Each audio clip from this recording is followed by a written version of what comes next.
Takže ahojte, toto bude video o maskotíkovi blogu Timimu. Vlastne Timi je čilová krátkosrstá, má rok aj 3-4 mesiace. Je to môj miláčik, krásny. Usmej sa do kamery. No takže on je vlastne ten maskotík blogu. A budú niektoré videá potom aj s ním, takže sa môžete tešiť.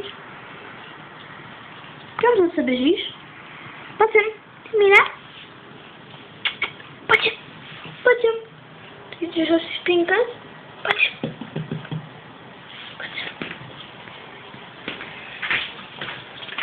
Teraz to už asi nevidíte, že nie?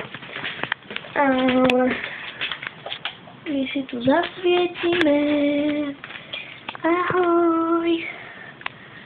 No dobre, tak ja už budem končiť. Čaute a choďte na môj blog.